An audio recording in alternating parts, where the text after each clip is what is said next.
बाप माणूस म्हणजे कधीही व्यक्त न होणारा. जसा नवरा व्यक्त होत नाही तसाच आहे बरं का. बाप माणूस कधीही व्यक्त होत नाही.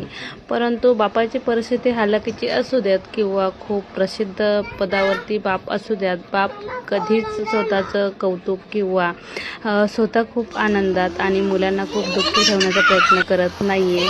बाप म्हणजे कसं आहे माहिती ना, बाप माणूस कसा असतो माहिती आहे ना, स्वतःचं दुःख आणि स्वतःची गरिबी ही स्वतःच्या डोक्यातच ठेवत असतो, कधीही व्यक्त होत नाही.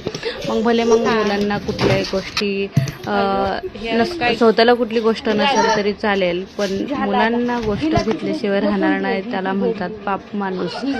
बाप म्हणजे कसं आहे माहिती ना, बाप माणूस नसेल ना त्या माणसांना नक्कीच ही गोष्ट माहीत असेल बाप म्हणजे काय असतं. पण कसं आहे माहिती आहे का, बापाचं आणि आपलं नातं थोडंसं दूर असल्यासारखं अंतर पडतं मुलाचं आणि बापाचं. मुलीचं आणि बापाचं जसं आईचं क्लोज असतं तसं होत नाही आहे, पण बाप माणसा एवढं हृदयामध्ये, डोक्यात, विचारात आणि कृत्यामध्ये कोणीच नाही आहे एवढं असतो तो बाप माणूस. तर मग असं आहे बाप माणूस. चला तर मी तेच सांगते. बाय.